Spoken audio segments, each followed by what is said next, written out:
პირდაპირ ეთერში ბრუნდებით ჩვენ სტუმართან ერთად პირდაპირ ეთერში შემოგვიერთდება ლევან ჯიქია ისტორიკოსი და ჩვენ დღეს ვისაუბრებთ კოტე აფხაზის ისტორიის შესახებ. აქვე გეტყვით რომ 1897 წლის 27 ნოემბერს დაიბადა კონსტანტინე კოტე აფხაზი, საზოგადო პოლიტიკური და სამხედრო მოღვაწე. მისი ფოტო გამოქვეყნებული არის საქართველოს ეროვნული არქივის ვებგვერდზე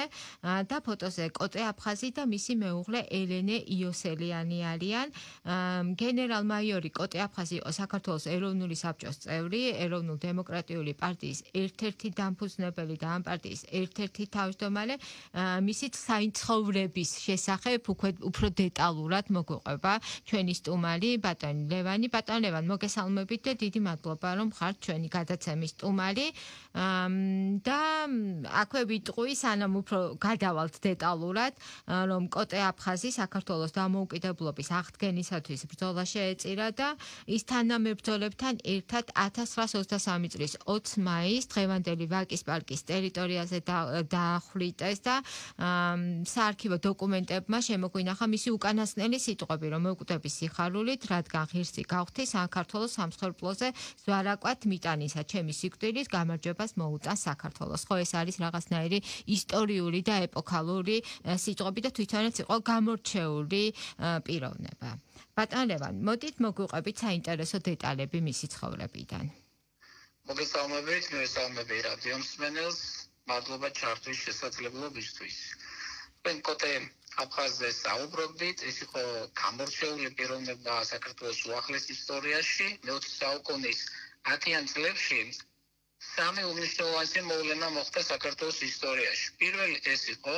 1917 წლის 25 მარტს საქართველოს მართლმადიდებელი სამოციქულო ეკლესიის ავტოკეფალიის აღდგენა,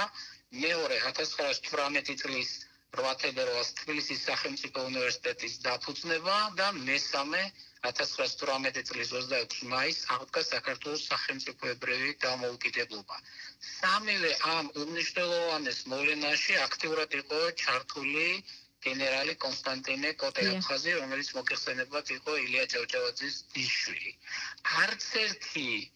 ამ მიზნის მიღწევა, რაც მე დავასახელე, არ იყო, რა თქმა უნდა, მარტივი იმ პერიოდში არსებული ვითარებიდან გამომდინარე. მოგეხსენებათ, საქართველოს მართლმადიდებელი სამოციქულო ეკლესია 106 წლის განმავლობაში იყო ტყვეობაში, რუსეთის იმპერიამ როგორც კი დაიპყრო საქართველო, ჯერ აღმოსავლეთ საქართველო, შემდეგ დასავლეთ საქართველო, მერე უკვე ჯერი მიდგა საქართველოს ეკლესიის ავტოკეფალიის გაუქმებაზე, მაშინ ჩვენ მქონდა ორი საკათალიკოსო და 1811 წელს გაუქმდა აღმოსავლეთ საქართველოს იგივე მცხეთის საკათალიკოსო, 1814 წელს კი დასავლეთ საქართველოს იგივე აფხაზეთის საკათალიკოსო და აქედან მოყოლებული 106 წლის განმავლობაში იყო ჩვენი ეკლესია, როგორც ვთქვი, ტყვეობაში. მიუხედავად იმისა, რომ საქართველოში იყო ავტოკეფალისტური მოძრაობა, თუმცა რუსეთის იმპერია თითოეულ იმ პიროვნებას ის იქნებოდა სასულიერო საერო საკმაოდ მკაცრად უპირისპირდებოდა და მკაცრად სჭირდა და ამის მაგალითები გვაქვს ჩვენ, რომ რუსეთში გადაასახლეს თუნდაც კირიონ საძაგლიშვილი, მომავალი საქართველოს კათოლიკოს პატრიარქი, ასევე ამბროსი ხელაია, მომავალი საქართველოს კათოლიკოს პატრიარქი და ასე შემდეგ.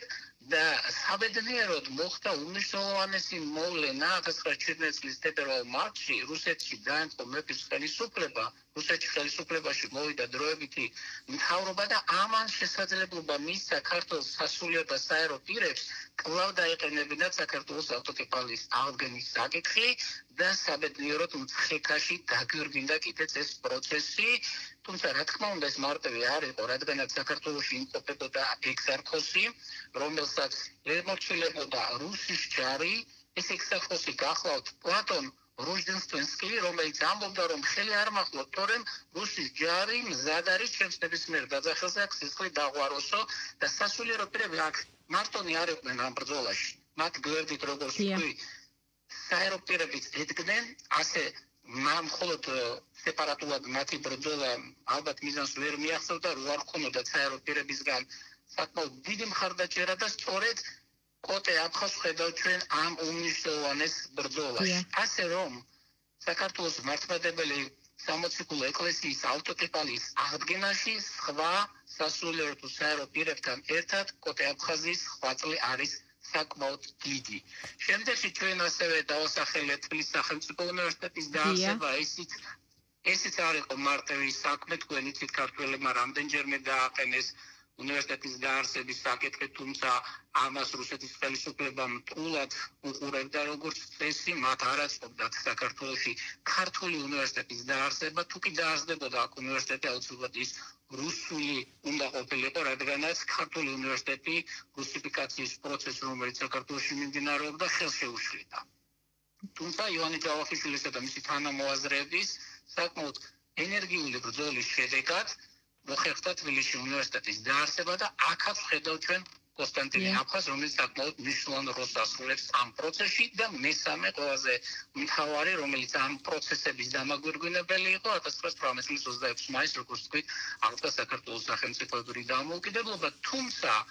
საკმაოდ დიდი სამუშაო ჩატარდა, სანამ საქართველოს დამოუკიდებლობა გამოცხადდებოდა, რადგანაც ვითარება იყო უკიდურესად რთული, თქვენ მოგეხსენებათ, მიმდინარეობდა პირველი მსოფლიო ომი, რომელშიც უშუალოდ როგორც სამხედრო პირი კოტე აფხაზეთი იყო ჩართული და ის სხვადასხვა ფრონტზე იბრძოდა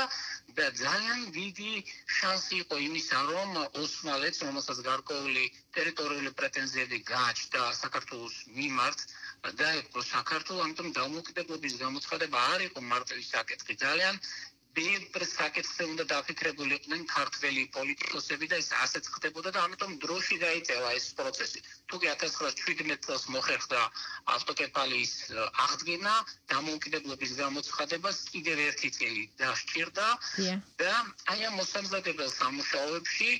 ჯერ საქართველოს ეროვნული ყრილობა შედგა, სადაც საქართველოს ყველა რეგიონის წარმომადგენელი, სხვა ორგანიზაციის წარმომადგენლები იყვნენ ჩართულები მის მუშაობაში. ახაც ხედავთ ჩვენ კოტე აფხაზს, შემდეგ უკვე ამ ეროვნულმა ყრილობამ აერჩია საქართველოს ეროვნული საბჭო და საქართველოს დამოუკიდებლობის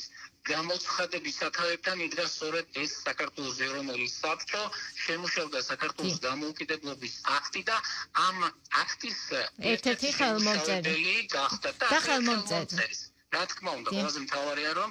ის ერთ-ერთი ხელმომწერია და ამ საქართველოს ეროვნულ საბჭოს დაეკისრა საქართველოს პარლამენტის ფუნქცია, საკანონმდებლო ორგანოს ფუნქცია და საკმაოდ აქტიურად მუშაობდა კოტე აფხაზი ამ პარლამენტში, თუმცა მოგვიანებით უკვე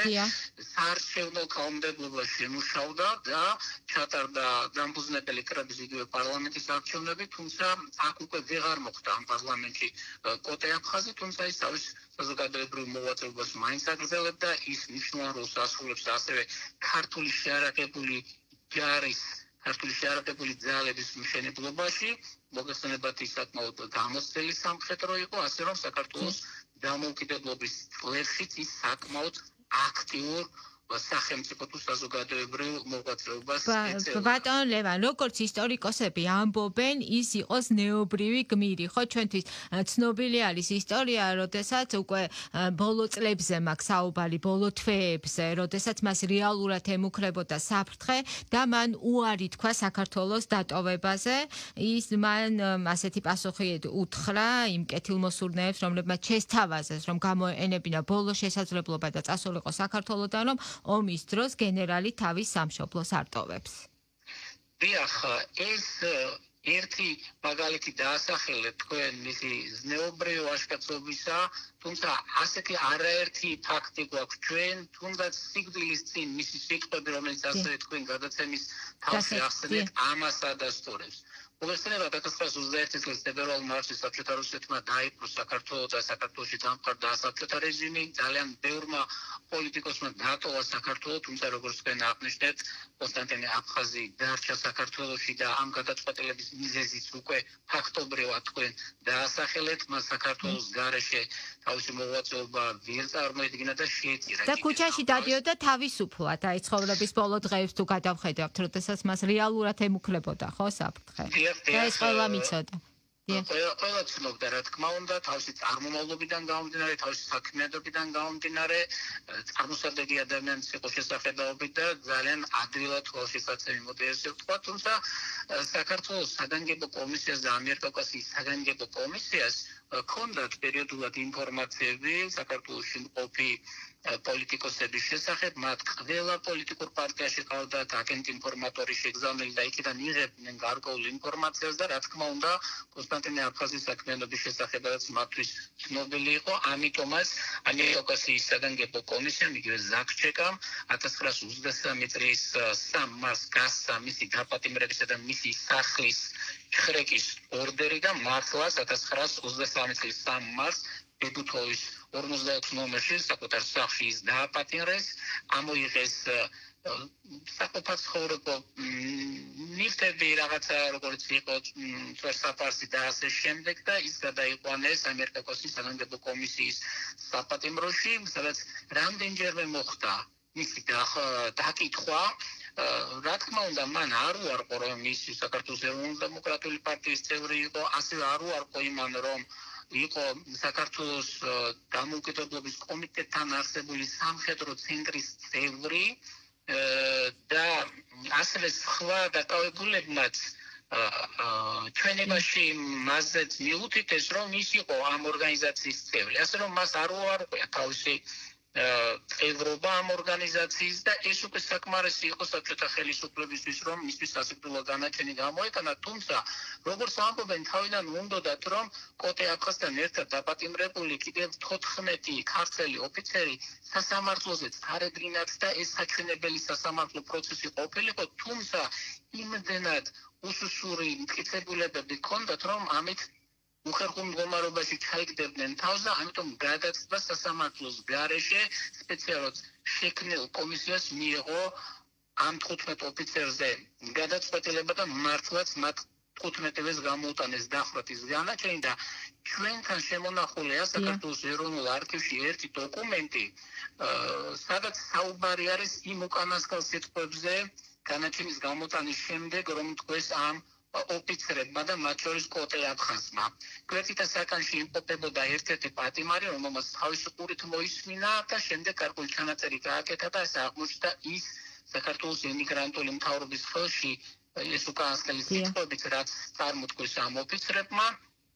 მათ კიდევ ერთხელ გააოცეს თავიანთი სიმტკიცით საბჭოთა ხელისუფლების წარმომადგენლები, ჩეკისტები, მაგალითად კოტე აფხაზის სიტყვები იყო, რაც თქვენ უკვე თქვით, მეკუთების სიხარულით, რადგან ღირსი გაუხდი საქართველოს სამშობლოზე ზვარაკად მიტანისა, ჩემი სიკვდილი გამარჯვებას მოუტანს საქართველოს და ფართობენ მან ეს იწინასწარმეტყველა კიდეც. ხელფეხი შეუკრეს 15-ვე ქართველ ოფიცერს, სატვირთო მანქანაზე შეაგდეს და წაიყვანეს 1923 წლის 21 მაისს დღევანდელი ვაკის პარკის ტერიტორიის მიმართულებით, თუმცა მოგვეხსენებათ, მაშინ ვაკის პარკი არ არსებობდა და იყო უსიერი ტყე უფრო დიდ ფართობზე და ამიტომაც ჩვენ მათი დახვრეტის ზუსტი ადგილი არა ვარაუდები არსებობს, ხო, ზუსტად რა ადგილი არის. ეხლა და წლების განმავლობაში შემდეგ რა გააკეთეს იმ ადგილას? დიახ, მემორიალი გააკეთა, სადაც სავარაუდოდ შესაძლოა დაეხვრეტათ ის ადამიანები და ერთ-ერთი მინიშნება შეიძლება და ყოფილიყო ის, რომ საერთოდ ბოლშევიკებს წესად ჰქონდათ, როდესაც დახვრეტდნენ პოლიტიკურ მოწინააღმდეგეს, წინასწარ ჰქონდათ ორ მოამოღებული, იქ ყველას ჩამარხავდნენ და შემდეგ როგორც წესი საზოგადოებრივი საპირფარეშო იყო ხოლმე ამ ადგილას გამართული, ისე რომ ხალხმა საზოგადოებამ ამის შესახებ არ იცოდა და ამიტომაც ვაკის პარკის ტერიტორიაზეც იყო ესეთი საზოგადოებრივი საპირფარეშო და ამიტომაც არ არის გამორიცხული, რომ ზუსტად ის ადგილი ყოფილიყო.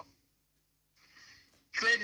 დიდი რამ სამწუხაროდ არ ვიცით დახვრეტის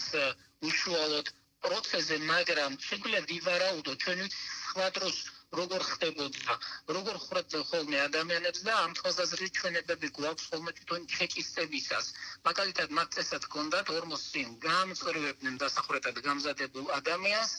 და